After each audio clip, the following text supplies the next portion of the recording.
Well, hello, everybody. Can everyone hear me? I think we are live. Just checking to see who we've got here. Yes. Oh, yes, I can see we've got lots. Okay. All right. Yep, I can see everybody there. We've got lots of people joining in. So welcome everybody. This is our very first virtual meetup. So this is very exciting. I am Danielle Stein Fairhurst, and I'll come back to you in a minute to tell you a little bit about the meetup groups. But I'm first of all just going to hand over to Jessica D'Souza because she is the convener for the CPA Financial Modelling Discussion Group. So I'll just pass over to Jessica for a sec. Hey, Thanks, Jessica. Danielle. Hi. Hello. Welcome everyone to this CPA Financial Modelling Discussion Group. So this originally, can you hear me there? Yeah. Yeah. This originally was going to be a face-to-face event in Brisbane, and Danielle was going to kindly come up from Sydney. But with the social distancing rules, obviously very important at the moment, we decided to move it to a webinar instead. So the exciting part of that is that we now have people joining us from all over the world. So welcome to you. Yeah, we've got people from all over. Oh my gosh. Very exciting. Yeah, I can see we've got people from, all corners of the globe. I hate to imagine what time of day it is. Thank you very much. It's a very kind time for us, not so much yes. for us. This is when we originally scheduled it, so it was for 5:30 for you and it's 6:30 for me in Sydney. Yes. Anyone from London, we're very, very sorry. I'm sorry. Yeah. So this discussion group is a CPA, which is for anyone joining who's not from CPA, that's Certified Practicing Accountants. We're from the Queensland division, and this modelling group is run by the Queensland Business Committee. So I'm just going to share a slide now. I'm just going to quickly put a slide up, which shows our financial modelling discussion group and our LinkedIn page. So the Queensland Business Committee, we have lots of events. One of our groups is the financial modelling group, but there's also lots of other groups, and we also put up articles and useful business information for Queensland businesses. So if anyone is interested, feel free to join up.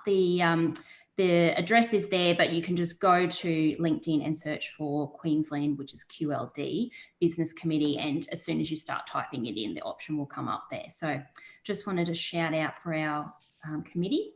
The other thing is, any of those of you who are joining from CPA Queensland, I just wanted to let you know that this Friday an email will be going out to your normal discussion group email to let you know lots of other online events that you can attend for your CPD. So watch out for that this Friday. That sounds exciting. Yeah, they're working on a lot at the moment. I think we're the first ones to cab off the rank with a live virtual event, but there are many more coming. So I'll just stop my share there. And now it's time for me to introduce my co-host for this evening, Danielle Stein Fairhurst. So Danielle is a leading voice in the financial modelling community. I think if you have anything to do with financial modelling, which if you've joined this webinar, you probably do, then I'd say you probably would have heard of Danielle. She's a trainer, speaker, consultant, author. She's got lots of books out there. I remember when I started with my team about a year ago, all of us had different versions of Danielle's book. So we'd all read one of her books, but we just had different versions. And she started this discussion group in Brisbane a few years ago, and we've decided recently to partner up, me as part of CPA, and make this group a more regular group that meets. And Danielle's kindly giving a lot of her time to organise that for us. And she has set up this webinar today so that we can go ahead. So thank you for that. She also has a LinkedIn group with over 40,000 members, and I'm sure 45,000. Yeah, give us the latest count. I never quite know where you're up to, Danielle. So I'll hand over now to Danielle to introduce tonight's speaker. Thank you, Danielle.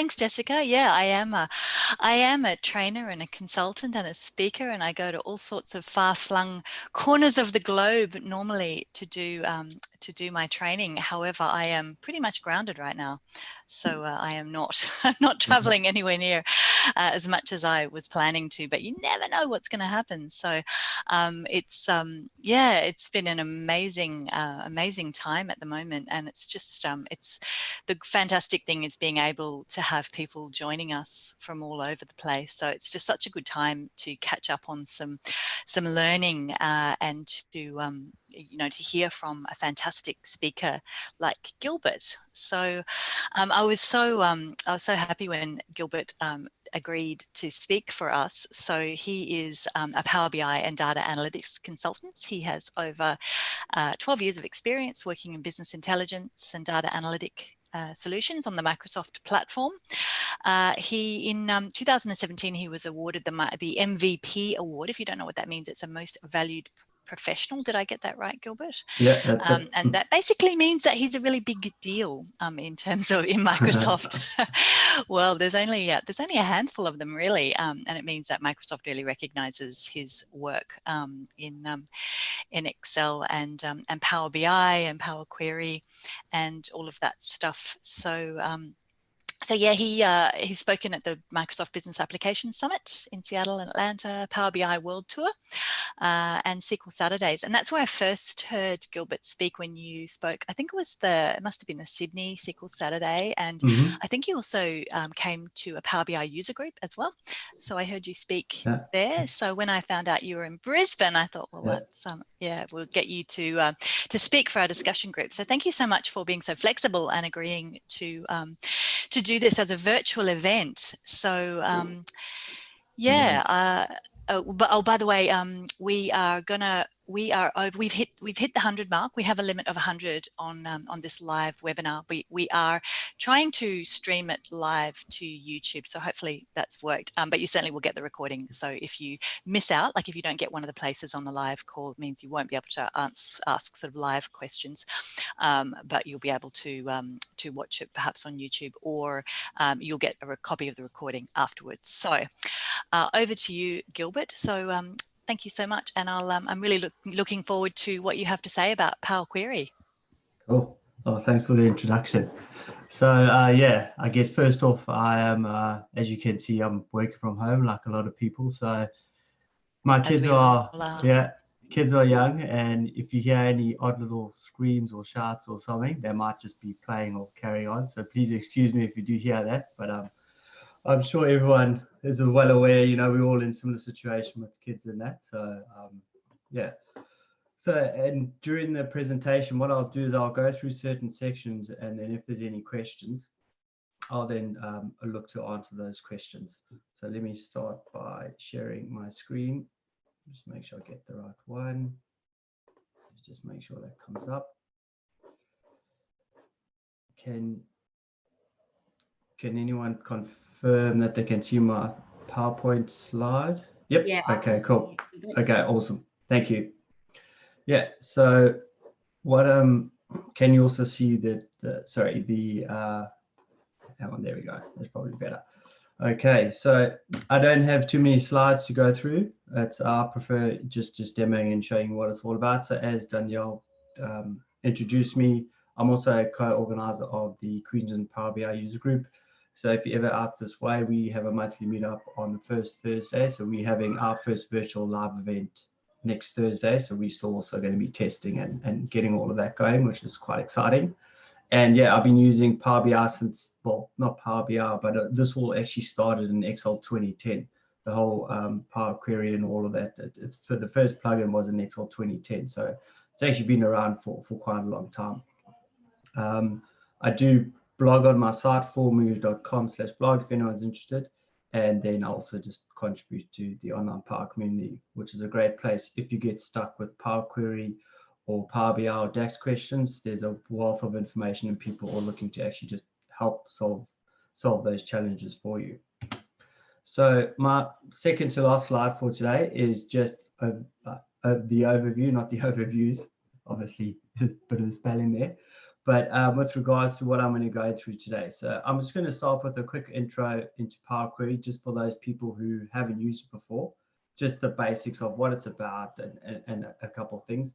Then what I'm going to be showing you is what I often see, especially with more financial models, and that is you getting data in a specific format and just how to get it into a more reporting friendly format, and just how you can use Power Query and using the GUI to actually go through and get those, get it into the right format. Then I'll show you some of the other cool features that they have, which is called column from examples, which I'll explain to you when I get there. As well as often in these situations, you get data extracts coming out, they're all putting in one folder, and how you can use Power Query to go through and repeat that for all the files. So it's not something you have to do manually, it's something you can actually automate. And it just will save you a lot of time and effort going forward. And then going on from there, just a few little cool features in Power BI, which is on report page with tooltips, which is almost a report within a report. Report page with drill through, because often in a lot of the situations, especially also with financial models, I found is people have a high level, and then what they want to do is they want to go through and see more detail. So this just allows you to do that.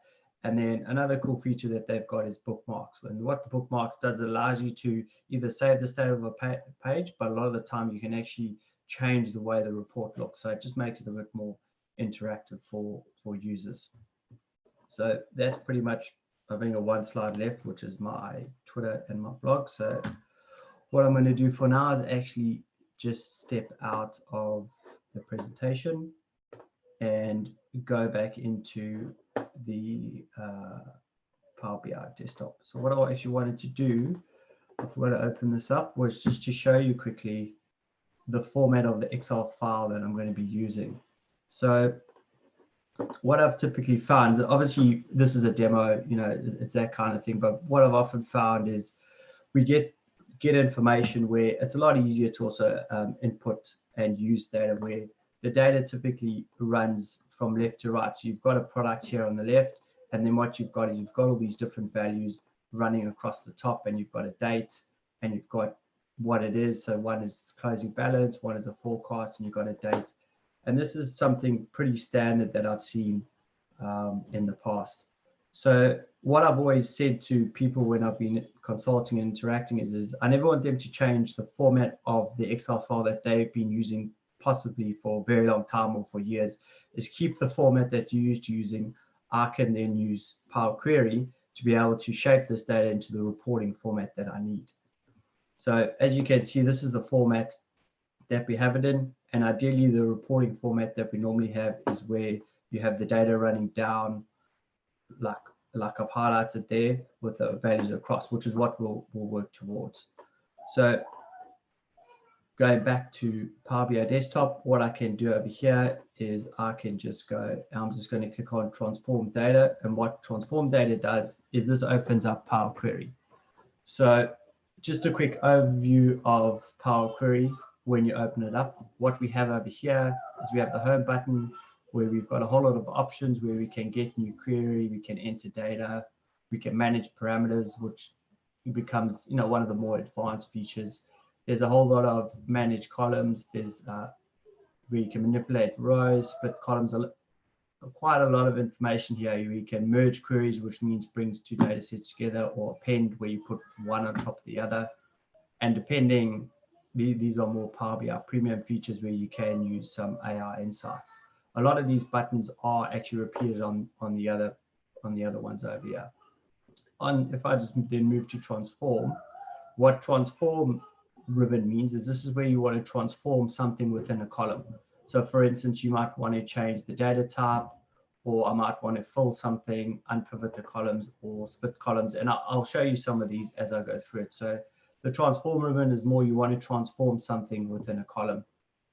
The next one is add column. So what this is you now want to add a new column onto your data. And this will happen within Power Query, where you can add new columns and you can do certain things, which we'll go through the column from examples. You get custom columns, invoke custom functions, conditional columns, which is a if then else, and a whole lot of other really cool things that you can do. In the view option is just an option where it's basically got the formula bar, which is this piece here, and some other options that you have. And then one of the new things that they have brought in, which is now actually generally available as of today, is this query diagnostics. And I know one of the questions we've got before is, why is my data set taking so long to refresh, or why am I running out of memory? What's actually happening? So what these step diagnostics actually do is they allow you to actually see what the Power Query engine is doing, and you can see a high-level view. Okay, this is where all the time is being spent, as well as step-by-step, so you can potentially debug and see, okay, can I change something to make my Power Query run faster or use less memory, and those kind of things. Gilbert, I forgot to, here's my, well, quite new to all of this, and I forgot to mention to everybody to, of course, ask any questions in the chat. So I hope you've all managed to find the chat on the side there, and please do feel free to put any questions that you have, and we'll put those to Gilbert when he stops for a break. Yeah, sorry. Cool. That's all right. I just pressed the wrong button. But I guess stopping there, are there any initial questions just around that you've got just around Power Query? Obviously, I've gone through it fairly quickly. There's a lot that it can do, but are there any questions that you've seen? We've got a raised hand, but I think that's just a test. I think everybody's okay. Okay, cool. So what I want to now do is go through my first demo, which is showing how to get the data in the right format. So what I'm going to do over here is I'm just going to say I want a new source, and just to show you, there's over 100 different sources that you can actually get data from. It just goes on and on and on and on. So you can almost any kind of data source that you could imagine, you can probably connect to with Power Query. And almost, I wouldn't say 100%, but probably 95% of what I'm showing you in Power BI desktop, you can do in Excel in the Power Query add-in. So what I'm going to do is I'm just going to click on Excel. I'm going to click connect, and I'm just going to grab the actual Excel file. And what it does when it connects, oh, sorry, I've connected to the wrong one. Give me 1 sec. I'm just going to actually go through and delete that. New source Excel. Let's just go up here. Oh, there we go. And you open them up. Just a quick question from Janice while you're doing that. She just wanted to know if you needed to buy the Power Query module to be able to use it. It's all included, isn't it? Yeah, so either via, it's included in Excel. It wasn't, at one stage it was a different SKU that you had to have. I think, I can't remember what it was, but they removed that after a lot of people saying, it's a really great tool. Can we not just have it? So yeah, as long as you got Excel, you might need to add it in Excel. If I remember off the top of my head, because now on the latest version, what you've actually got is this is Power Query here. It actually didn't, because it's a new data ribbon. In the past, it wasn't like predominantly in the data ribbon. It's actually just in this data ribbon. This over here, if you can see, this says Launch Power Query Editor. And it's all free, which is fantastic. Yep, as long as you got Excel, you can go in. And as you can see over here, it looks slightly different, but it's mostly the same that you have. Yep. Just one extra point, if people have an older version of Excel, I think you can go to the Microsoft website and download it. Yes. Because it won't be in there if you have an older version. Yeah, absolutely right. Yeah, that's exactly right. Yeah, you can definitely download it. For free. Yeah, for free. Yeah, that's just part of that. Cool. So now, as you can see over here, if I should just expand that, you can see here's my Excel table that I was showing previously. So what I'm going to do is I'm just going to bring that in. And now what you'll see, it's actually brought this in for me. So one of the things I actually forgot to mention, one of the great things about using Power Query is on the right-hand side here, what you've got is you've actually got these applied steps. So what this actually means, the applied steps, is it steps through each one from start to finish. So what you can do is you can actually say, oh, okay, what did it do? Okay, when it got the source, then it navigated to the sheet, which is called navigation. It's promoted headers, and then it's changed data type. So you can actually play through and see what each step is actually doing. So you can actually often try something, see if it works. If it doesn't work, you can actually just go and remove that step. So it allows you to go through and do that. So what I now want to do is, as you can see over here, I'm just looking at my notes quickly. What I'm going to do is, the first thing I actually want to do is I actually want to transpose this data, because as I said before, this data is running from left to right, and I actually want it to run downwards, because that's the best reporting format for when you want to report off your data. So what I'm going to do that is I'm going to click on transforms, because I want to transform the actual data, and I'm going to click on transpose. So now what's happened is it's, you know, as you can do in Excel, I've just transposed it. So instead of it running left to right, it's now running up to down. So this is where Power Query starts to get really powerful. So what I can do is I can just highlight these first 3 columns here. I can right click, I can actually just say remove other columns, because what happened is in my Excel sheet, and what very often happens is people using a range or something, you've got a whole load of these columns running from left to right that you don't actually want or need. So all that I can do is I can just right click and go remove columns, and it just removes the columns. So that's nice and easy to do. Now, as you can see over here, I've got these dates. Well, there's a date there, but there's no date on the next one. Again, what you can do under the transform is you can just go full up or full down. So all I want to say is full down. And now what it's done is it's actually put those dates in those columns. So I've got the right date for my closing balance and the right date for my forecast. Then, yeah, I'm like, it's almost there, but it's not quite there. Now what I want to do again is I actually want to say, okay, I want to use the first row as headers. So what that'll then do is now put my product name in there. And now, as you can see, what it's actually done at the same time, it said, oh, this looks like a date column, and it's actually transformed it into a date. So what I can now do, now I've almost got my data in the format that I need. It's now running down instead of left to right. And now what I can do, I can just say, okay, I want to rename this to date. I want to rename this column to status. And then I'm going to leave that as my actual product. So now I've actually got my data in the format that I actually wanted. And it's only taken me a few steps to get there. As you can see now, if I had to go back to where we started off, I can actually play through each of those steps and actually see, oh, okay, I pulled down, I promoted the headers. So what I could do is, if I'm like, oh, I've either made a spelling mistake or I don't want to do that, I can actually just go back and it'll just delete that actual row. So if I just go back and do that and then click on status, you can now see that it's actually done that. Are there any questions on this? Anyone knows? Yeah, we did. Yep. We did have a couple of questions come in. Abhishek Right. asked Yep. if you could help us to know how to differentiate between transform and add column, and Yep. when to use which, because the tools are more or less the same in both tabs. Yep. They're quite different though, aren't they, Gilbert? Yeah, it was a lot of the function, some of the functionality is. So almost what I would say is transform.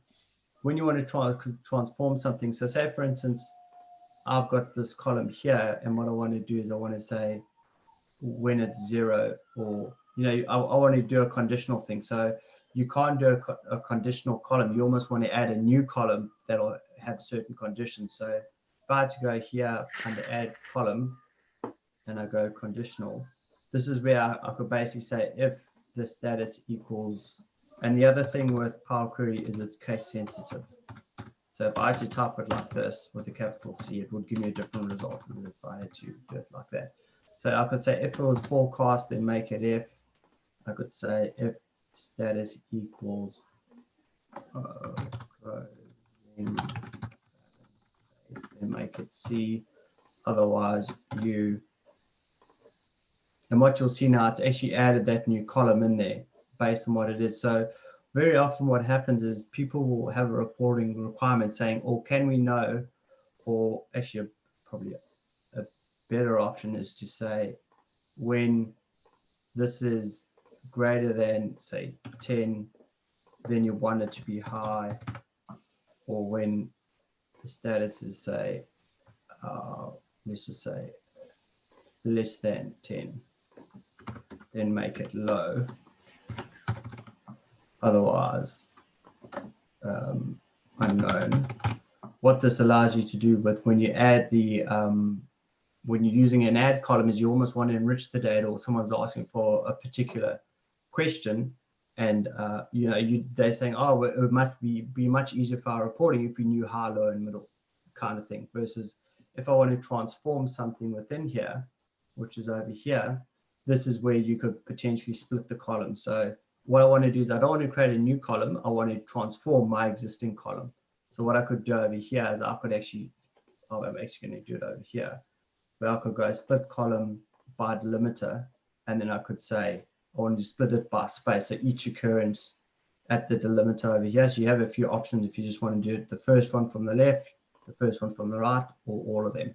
So if I know how to do this, this will then split that into the 3 columns. So now, even though it's created 3 columns, I basically transformed that existing column into a new column, and I haven't kept the original column. The original column has changed. I hope that makes some sense with the add and the transform. Yeah, great. Love, transforms. Amazing, isn't it? Yeah. Love it. We just had a couple of questions also about source data. Okay. Just if the data source from the web page, so if you get data from a web page, but it's in a table format, Power Query will accept that source, won't it? Yeah, so one of the things it actually does, it's even more powerful than that. Let me just go IMDb. If I can spell, sorry, I've just got this open on another browser quickly so I can find the page. So one of the things you can do is that they've actually made it really powerful. So if I go new source from web, and let's just pick, I'm just picking the first movie that I can see. So I don't know, those of us who are obsessed with statistics at the moment of certain virus-related statistics, you could get that and pull it through automatically. Yeah, so what you can do is here I'm connecting to web and I'm saying just connect anonymously because some sites have got different authentication. And what it will now do, hopefully it shouldn't take too long, but one of the new features is it's always been really good at getting tables out. But what they've done is they've actually made it even smarter than that. So let's see if it'll come up. I think it's still thinking. Yep. Okay, it's busy coming up. So what it does by default is it'll look for it'll scan the page and go, oh, are there any tables? So as you can see over here, what it's done is it's found these tables in the page, which is pretty much, if I had to go over that, it would, to scroll somewhere, it will actually find it. But what they've got is they've got this add table using example. So if I have to click on that, this takes it one level further from an actual table. So here's the page, and if I had to scroll down, and I had to find the cast, for instance, if you see over here, it's got this guy, the guy's name here, Arvin. So if I start typing Arvin, what it'll do is it'll actually just pick that, and then often I've got to type a second name, or can't pronounce that. Apologies if and what you can now see is it's actually found the next one. So what I can do is it's probably got, so let me just go over here. What it's trying to do is it's actually trying to find, maybe if I do a fourth one, and so let's just see quick. Oh no, I've typed the same one. No, bad example. But what will actually happen is that what it can actually do is it can actually pick items that are repeating, but not necessarily in a table. So what it means is that even though it's not an actual table format, you can actually use these examples to still get the data that you know is repeated again and again. So it's really powerful. The easiest thing is to actually just play around with it. So for instance, if I had to just go back, here's an actual table that has come through from the web. And here you can see it's actually just got that table in there. So now if I wanted to, I could go and just get horror, action, all these different things. I could now start working with that data from the web. So, and that could be you know, from the web, you could even have a potential CSV file that's sitting on the web that you can still pull into Power Query. So a lot of the times I've seen people getting ABS data that they're actually extracting off the ABS website into Power Query because they want to supplement the data of what they're using it with. So, That's yeah. great. Yep. Yep. Cool. And all the source data changes, the Power Query automatically updates. Yes, it does, just like that, which is really, which is the beauty of using Power Query in the first place. So of course, with any kind of financial model having inputs and outputs, you want to have the source data just automatically updating, which is why it's just fantastic to be able to use Power Query in a financial model. Hi, Ian. It's great to see so many people from Brisbane have actually tuned in, so I'm glad that we've been able to so many people from all over, but especially from Brisbane, which is great. Gilbert, can I ask a follow-up question about that web data? So if it automatically updates, what if an extra column or there was some other change to the data? How does Power Query handle that? When you hit refresh, what will it do? So what it actually does, one of the things I haven't shown is if you look over here, there's an advanced editor. So what this is the actual code behind the scenes that it's actually writing for you when you're clicking and dragging and dropping on the GUI. So what you can see over here is it's actually selected each individual column. So, and the reason they've done that is because if columns get added or removed is obviously sometimes a challenge, but typically you always get more columns added. It's the same thing when you're working with Excel files and source data. They often append more. And so what this does is it says, this was my original set of columns. I will keep that original set.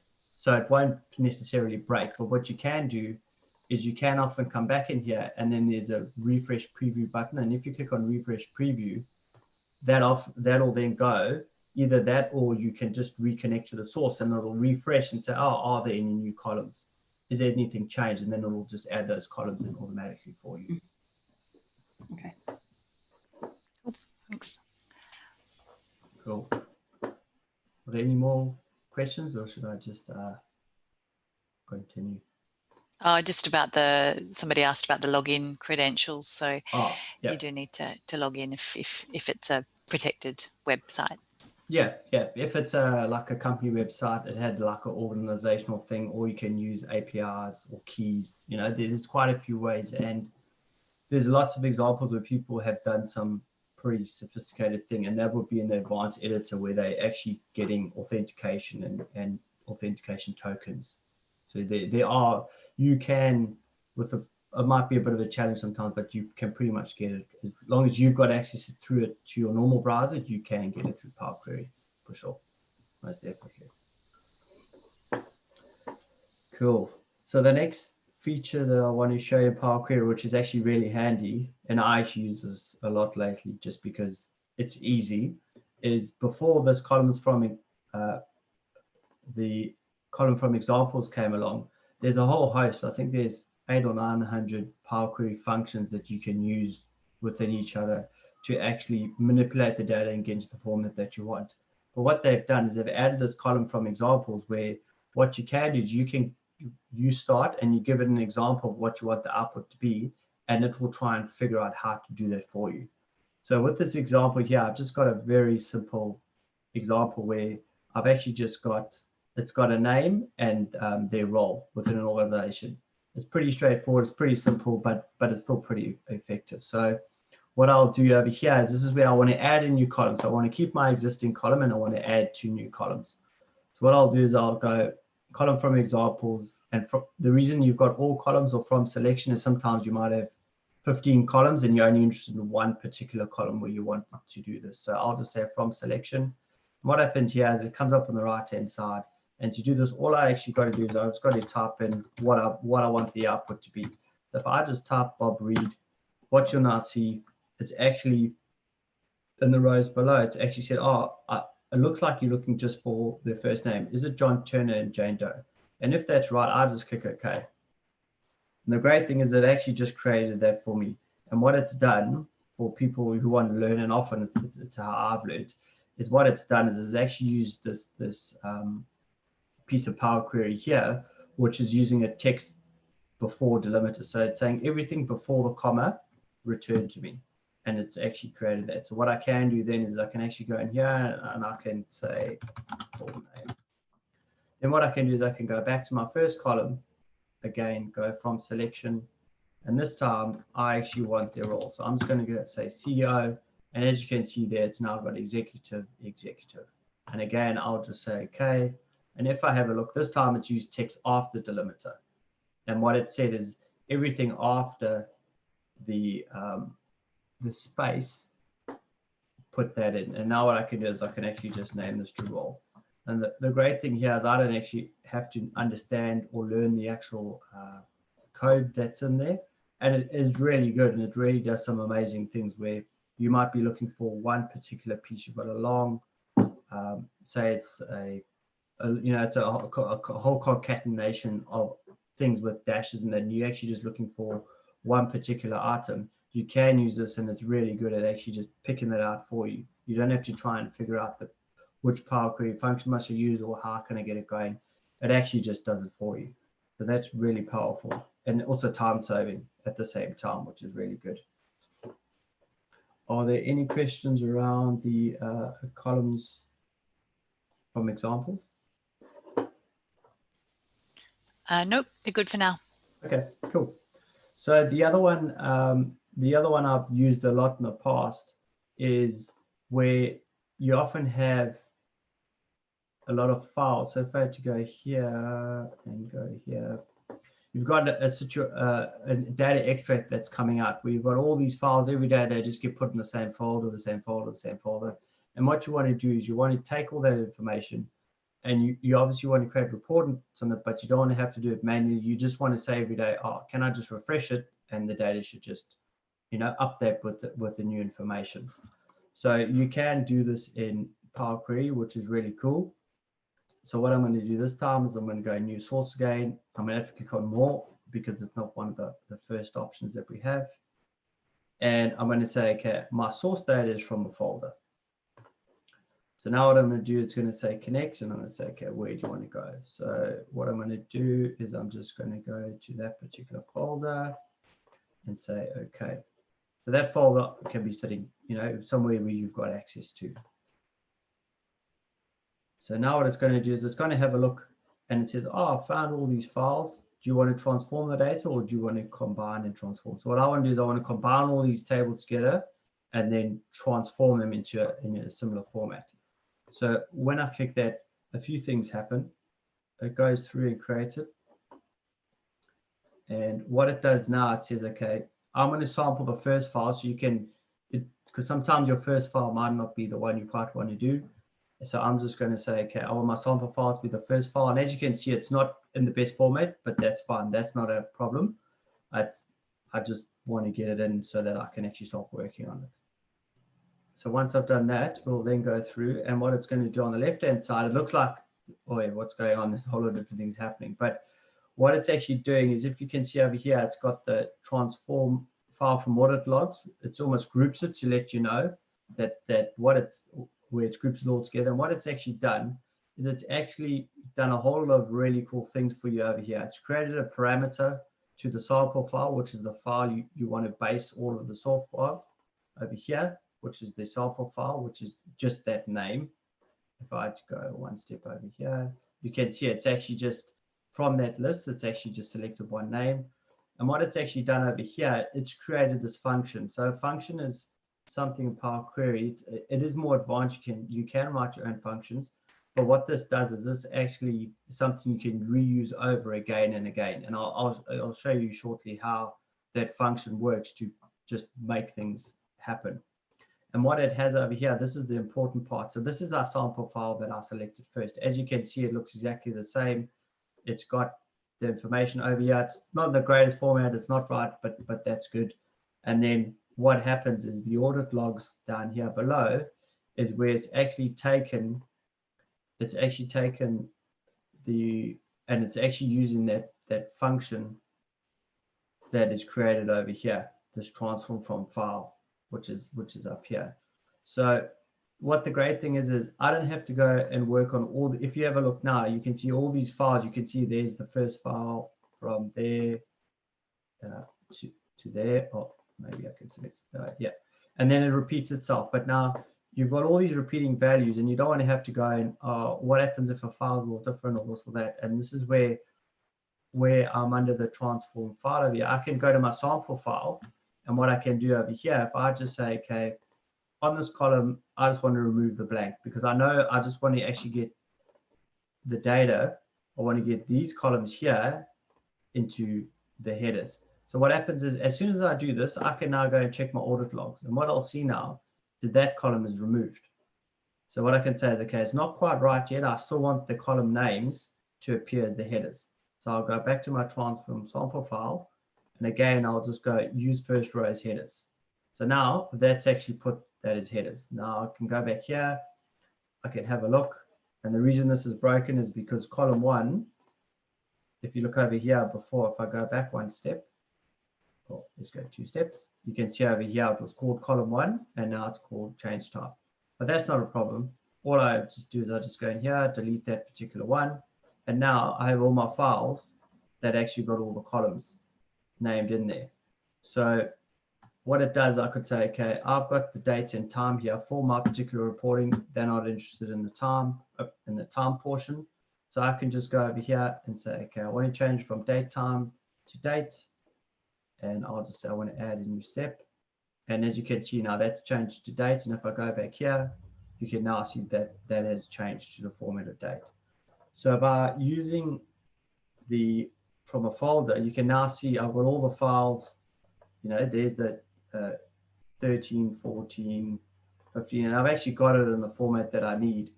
And every time more files get dropped into this folder, you'll see over here, this list would actually just increase. It would just keep on going down and down and down. And in terms of refreshing, all I'd have to do is just refresh the data set. And whenever I've manipulated it, it would actually just work.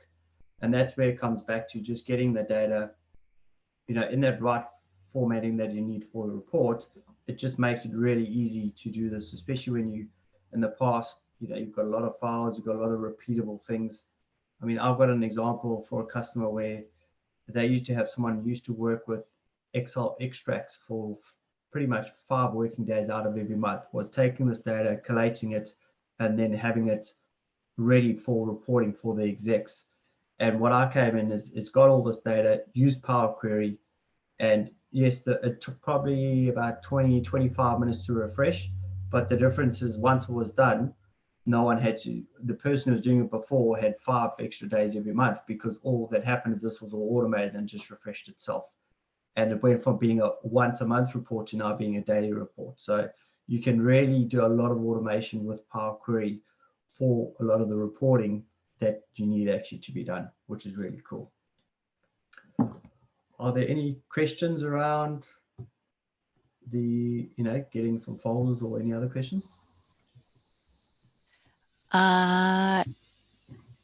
Yeah, if Marco wants to know, in instances where the file has multiple tabs, is there a way to target the specific tabs in the multiple files?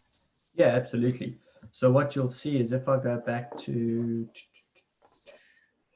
over here on the source, As long as you... Sorry? Hello? Oh, I said, yeah, you set it up, but as long as nobody changes the name of the tabs, you'd be fine. Absolutely, yeah. So what you can see, okay, this is a CSV. So if let's just go like this, if I just go new Excel source, I'll just select the existing one again. And as you can see there, it's got the actual sheet name. So when I select that, it'll actually go through, and I'll show you here. So what I can do is, if I have to add an extra sheet here, and just do that. So what you can see is over here, it starts off and it actually tells you there's a table and there's all the sheets. So if I had to just go through, let's just go, I think I can save this. Yep. So if I had to go over here and say refresh preview, I know I've got those 2 sheets. So I could actually select what sheet I wanted. So as you can see over here, it won't break because it's actually got the sheet there, item. So if I had to go sheet 2, there's nothing there. But I had to go sheet 1, So what you can do is you can either select individual sheets, or if you've got the other example I've seen is you've got one Excel workbook with a whole lot of different sheets, but all the sheets are doing the same thing. You know, it's like 2018, 2019, 2020 in the different sheets. You can use the similar logic with this sample from file, I think off the top of my head, but basically there are definitely ways where you can automate that. So as new sheets drop in, you can just have it basically going through that data and transforming that data so that you have it in the format you need.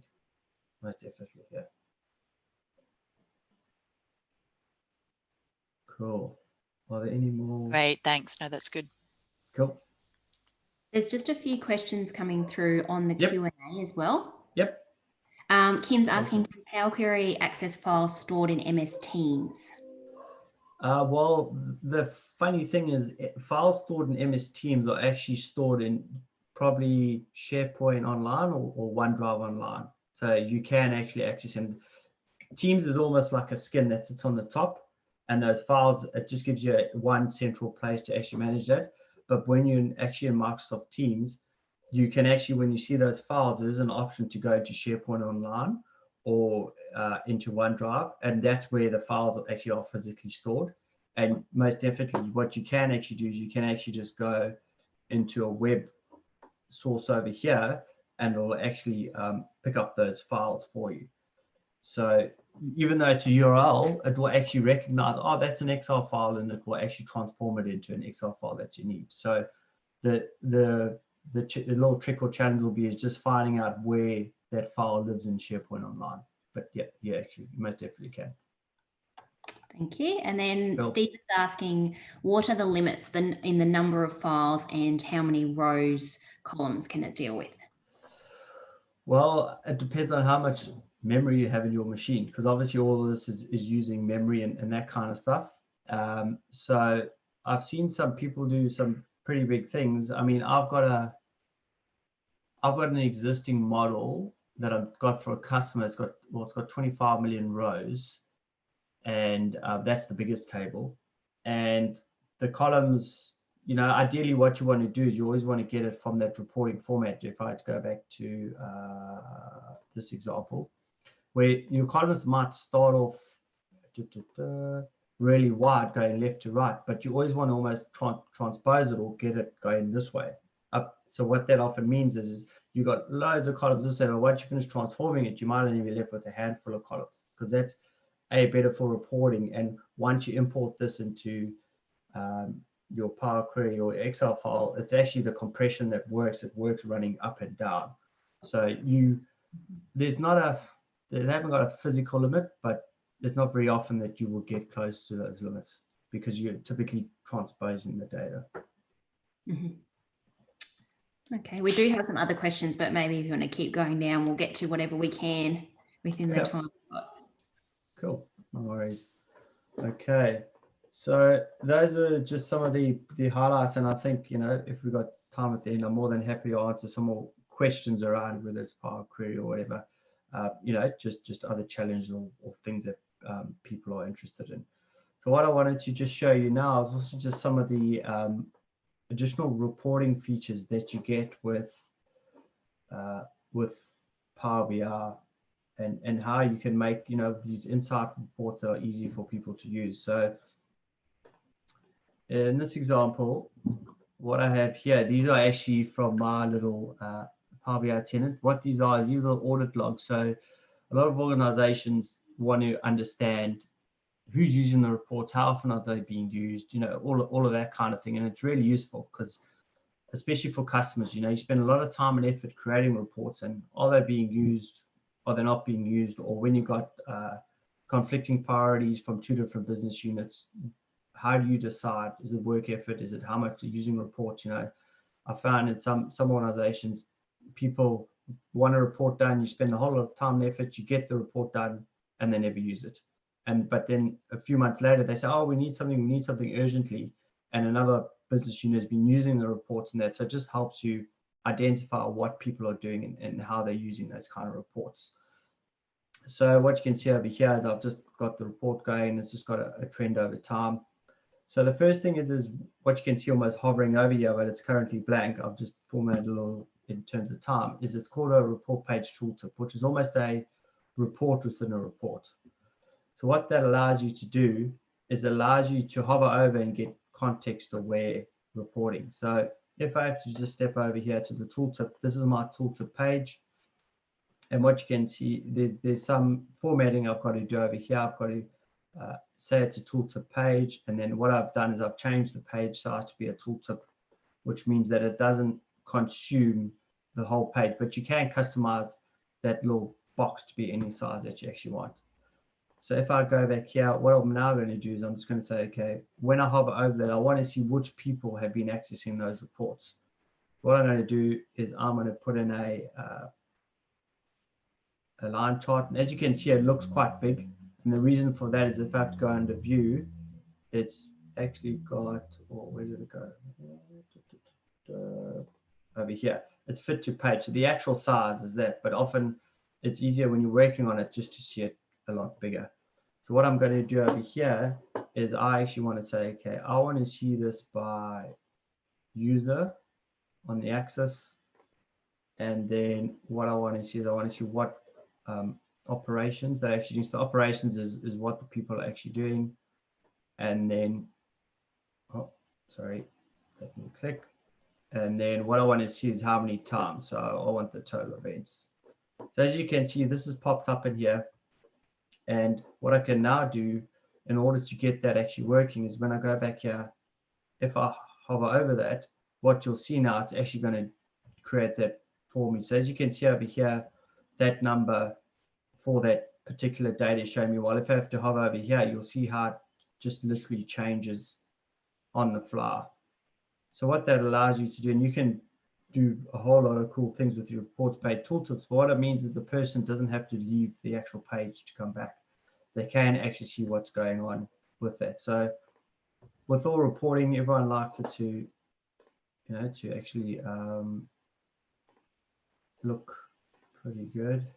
What I'm going to do is I'm just going to do that. Oh no, wrong one. Let's go back and do that. It wasn't a legend, it was a title. So if I just go here, just because what I've often found is when working with these kind of things is if you just spend a little bit of time and effort and make it look that little bit better or a little bit different, it actually you know, users like things to, you know, a little bit of time and effort. So what I can do over here is I can do that. Absolutely, couldn't agree more. Yeah. And then now, yeah, this is where I went to change the color. And then on the x-axis, I can just go. And what you'll see in a second, because I've made it obviously a darker color, just changing it so everything just pops a little bit more. And now what happens is when I go through to the report page tooltip, you can just see, oh, okay. And the great thing is because it's filtering away on whatever you're selecting, it really makes it handy to just go through, and people often go, wow, okay, I want to see, okay, why is that down? Oh, it's down because only one person accessed it, and that kind of thing. And if I had to click on something over here, you can see that line changes, and again, it will just show me those, you know, all the filtering in that within Power BI, which is a whole lot of other things that you can actually do. Are there any questions around the report page tooltips?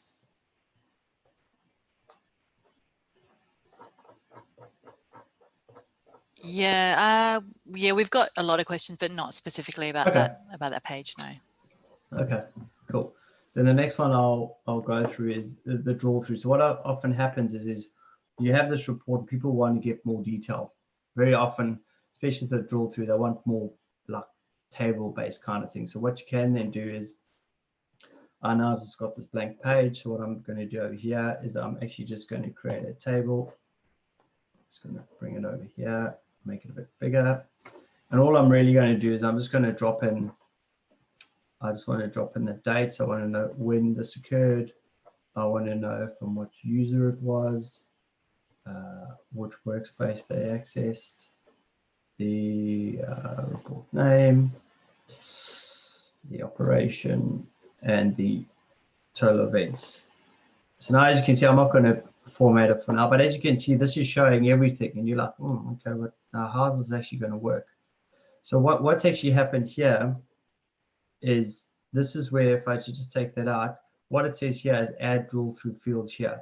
So what that actually means is, which fields do you want to allow? If you have a field in the report, it'll drill through to here. So what I'll do is I'll just pop it in again as a report. Oh, apologies. Just make sure. Yeah, so the report name. So I've dragged that in there. So what it does is it also creates this back button. So, and that's all you really have to do to get the drill through working. So now if I go back to my report, this over here is total events by report name. So what they've tried to do is, if you hover over it, you can see there's a little option there that says right click to drill through, because in the past people didn't know, oh, you can actually drill through. Now what happens is, if I right click, there's a drill through option, and I can click drill through. So what it's now going to do is it's going to take this particular report name and keep those filters and drill through. So now when I go back to this page, if you have a look here, it's actually got the report name and all those details that I've actually put to that. And what you can see over here, it's actually brought through the report name, the date range of what's selected from the original page, and the operation. So that makes it really handy. And then when you're running this in the Power BI service, you can actually just click back, and what it'll do, it'll just take you back to where you are. So I could say, okay, I want to see this drill through, and then you can drill through, and once again, it's just going to go and bring that information to you. So you can make this pretty intuitive and pretty handy for people who, you've got the high level aggregated data, and then you want to go through and see the low level reports. The last one I just want to show quickly with regards to this, because I think there's a fair few questions which I'm more than happy to answer, is bookmarks. So what bookmarks are is, it can either save the state of the page, or what you can actually do with it is you can show and hide and almost manipulate data in certain things. So as you can see over here, what I'm going to do is, I've got a line chart, but sometimes people want to see things as a line chart or a bar chart, or sometimes different date ranges. So what I'm going to show you here is how, using bookmarks, you can quickly switch between a line chart and a bar chart. So what I'm going to do over here is, I'm actually going to copy this. I'm just using, so I could go just copy and then paste. And now what you can see is this is coming up and it says it's a line chart. So what I'm going to do is, I'm just going to change to a bar chart, and the color, I don't know why it selects that color, but it's okay.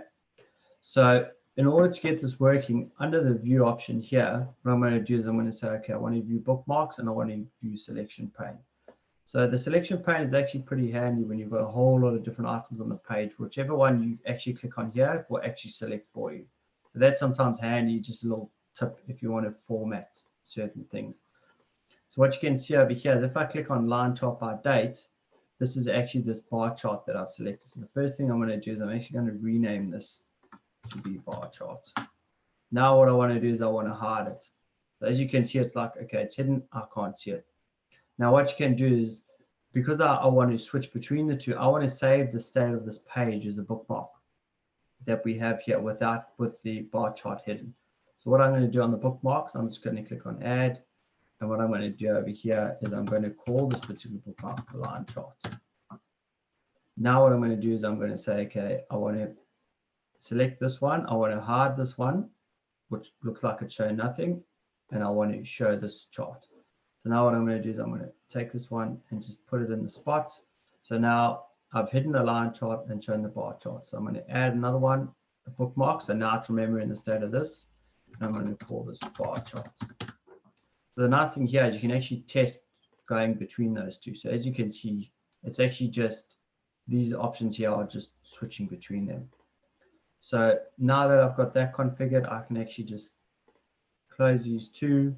And for users in that, as we spoke about, making a nice easy navigation, is what I can then do is take this, okay, I can put it over here, and there's lots of different ways you can do this. So I'm just going to call this bar, and let's just make it a bit bigger and make it bold so it's easier to see. And then what I'm going to do, I'm going to copy that and paste it, just using Control C and Control V. And then I'm going to rename this one to line. So now what you can do, there's a whole lot of different options that you can actually have. So when I click on the bar button, if I scroll down, there's an action here on the bottom. So what I can do on actions, you've got a whole lot of different actions. You can go back, a bookmark, a drill through, a page navigation, which is something new, Q&A, or web URL. So I'm going to say, okay, I want a bookmark. And because I'm clicking on bar, I want the bookmark to be the bar chart. And then I'm going to likewise go to line, and I'm going to change it to be a line chart. So now what happens is when the user's using this report, oopsie, they can actually say, oh, okay, I want to see this information as a line chart. And if I just control click, you'll see that'll then change to a line chart, and that'll change to a bar chart. So you just give them that flexibility and options within the report on how to get that all working. Cool. Are there any questions? That's great, Gilbert. Was that pretty much it, or did you have more for us? Oh, that was pretty much it, but I think there's a good few questions, so I'm more than happy to answer any questions people have. We're sort of running close to time. Cool.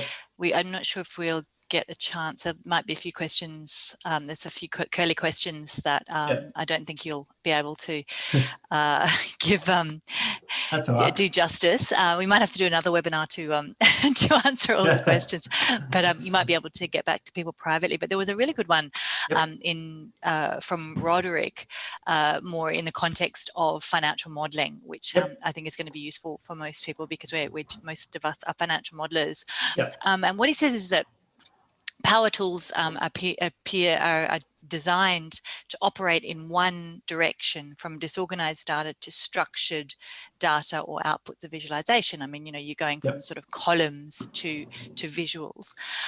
He says, do you have any pointers for how models engineered using power tools can provide similar reactive capabilities to a traditional financial model, like when you change assumptions at the top of a calculation tree and instantly get a result? Or is that kind of dynamic calculation better left for classic Excel functions?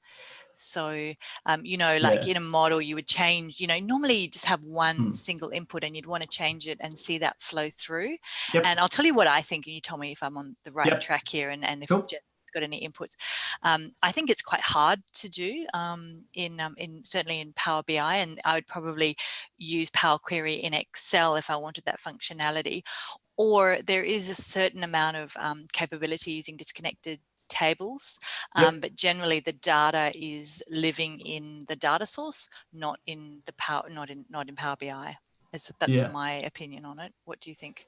No, that's really accurate. My favorite answer is with all the stuff is always it depends, because it depends on what you're trying to achieve, what your inputs and that, and you do have, it's not currently really good. The only way you can input things is through a managed parameter, which is what these options are up over here on the top, where you can manage parameters. So you can have something in here that could be an input, and what that could then do is you could change the parameter, click refresh, and then it would recompile everything for you. It just depends on the context of what you're trying to manipulate or select. As you say, with the disconnected tables is another way. And does that, you do that on the parameter pops up on the report? I haven't used them. Do they? So you can enter it there. Yeah. So what actually happens is you actually have it. It's because I haven't applied the changes. There's edit parameters over here, and what that actually does, I haven't seen edit, is it will then go through. So once you edit the parameter, it'll say, okay, I need to apply the changes. And what that will then do is it'll literally go and refresh all the data and apply however you've taken that parameter. Cool. Yeah, you can input it into. Yeah, and I think it's really, I mean, of course you can do slices and drop downs and things like that, which you could do, which is not really changing the inputs, it's just changing the view on the report. But I think that's really quite difficult, and I often find people struggle with that decision of whether something should stay, because a financial model is generally in Excel, you just stay in ordinary Excel. And once you move to Power BI, you can't really go back to Excel. Once you start modeling in Power BI, it's very difficult to then go back to Excel. So you kind of need to make that decision up front. You know, is it, and I think the decision is based on, you know, whether it needs to be a dashboard, whether you need to have visuals, or whether you need to be able to do inputs and drivers and assumptions and things like that. It's going to be easier to stay in Excel. So that's, I think, where the decision lies. Yeah, I know you can definitely have something in an Excel sheet. Where's it gone? Oh yeah, I've done that, where you have the Excel sheet and you update all the data manual. Like if you want to change some of, like you have all the inputs in an Excel sheet, and then you drag it into Power BI and have that update the Power BI model. Yeah. Or you can actually have a table here also, and then have that where you're saying data and you're actually getting it from the range. You bring it into Power Query in Excel. Yes, there are different ways. Yeah. So I often find I just stay in Excel and just use the Power Query functionality within the Excel interface. Yeah, exactly. And that's, you know, as I said before, they're almost identical. So you can most definitely, like here, if I say there and I'll say from table or range, it's opening up the Power Query editor, and I've got the same apply steps. It just looks a slightly different color, but it's got pretty much everything, you know, that I've shown before. So you can most definitely probably do it that way. Great. Might be a little bit creative. Actually, we might just have, we've got time for maybe just one more question. Was a couple of people asked about SharePoint, how to connect to a SharePoint folder. Oh, okay. That's all right. Let me, give me, I'm just gonna go to my SharePoint. Let me just log in on this other screen of mine quickly, just so I can get to the right place. And so there's actually two ways you can do it. I'll show you. So this file actually, so there's multiple. So if you open up a file out of SharePoint, which this one is actually sitting in OneDrive, which is SharePoint Online, it might be a little bit muddy. But what you can actually do is when you open up your Excel file, if I click on File and I go to Info, if you see over here, this over here, even though it looks local, there's actually, oh, I just want to see, give me one sec. It's fine, let me do it this way. So what I've got here, this is my Excel, this is SharePoint Online. Let me just see if I go through to this site here.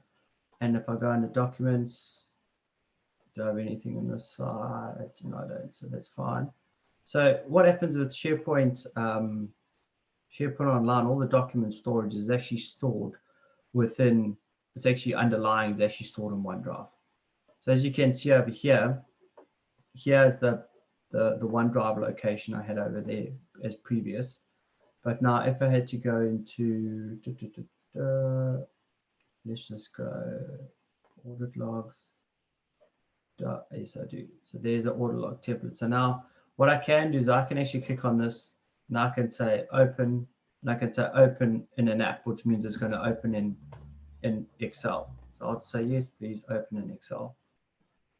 So there's two ways to get that URL, because what often happens is if I go back here to get this URL, it's to copy the link. It's actually under details. It becomes a bit tricky to get the actual thing, but the easiest way is you actually, I've opened this up. If I click on File and I click on Info and I click on Copy Path over here, when I click on that, if I had to show you and open up Notepad, what it's actually done is it's actually opened up that full URL. So the little trick is you just get rid of this last little bit here. So if I take that URL over there and I go back to my Excel and I say, oh, I want a new source, and I actually say I want it from web, because it's a web URL effectively. And as you can see, I don't have the end on there, and I click OK. What it's now going to do is it's actually going to connect. Okay, let me just sign in. And because I'm using SharePoint Online, it says, okay, you need to sign in. So let me just sign in. It's always good to have all the security. Sometimes it's a bit of a challenge, but I find necessary evil. So there we go, busy signed in. And now what it's going to do is it's going to open up as any other SharePoint file. And from here on in, Power Query, because it's always the same, in terms of once you brought the data in, the way you use it, here you can see I now have got my Excel file coming in, which has actually been imported from a SharePoint list. And there is I can share it with people afterwards, is there's actually a pretty detailed docs document from the Power BI team in terms of how to actually go through and find the URL that you need, because a lot of the time finding this little piece over here is actually a real challenge to actually find that information, but you most certainly can. And that's how I've always done it, to actually just open it up from within SharePoint Online and just go the copy path option.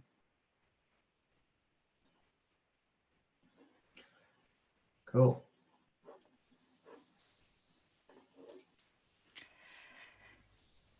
Great. Well, we might leave it there. I think there was a couple of questions we didn't get to, so I'm sorry about that. But we always try to get everybody out of the room by 8 o'clock, isn't that right, Jessica? They close the office at 8 o'clock, and we need to get out. So I wanted to make sure we get everybody. No, I'm just kidding. Wine or soft drink, whatever you want. Yes, of course. Yeah, great. So I just wanted to mention a couple of things that we've got coming out. Oh my gosh! So people, we've still got nearly 100 people. We didn't that you've held everybody's attention, Gilbert, because we hardly lost anybody, or there was just people queuing to get in, I think maybe. But I just wanted to. I'm just going to share my screen for a sec. Is that okay? No, absolutely. Yeah, great. Because where is it? There we go. Yep, can see it. Yep. There we are.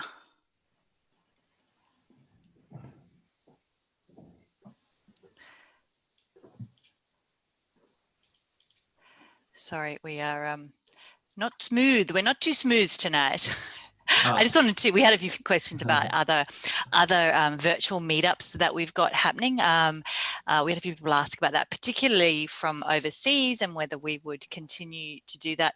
I don't know whether we'll be able to continue doing them virtually, although I suspect that after all of this is over, that we're all going to be so much more accustomed to streaming things online. I know we've tried to do it with meetups in the past, and it's always been a bit hard, and there's always technical issues, but we're going to be so good at this by the time all of this is over. I'm sure we're going to be able to do it quite easily when we get back to having face-to-face sessions. But I just wanted to let you know about a couple of other sort of in this series of virtual meetups. So on Friday, oh my gosh, sorry. There we go. On Friday, I've got Lance, Ruben and I are going to be doing one about modelling for COVID-19 uncertainty. So that's going to be interesting. So I'm just talking about financial modelling and why it's really important to have a good financial model. It's always very important to have a good financial model, but particularly in the current environment.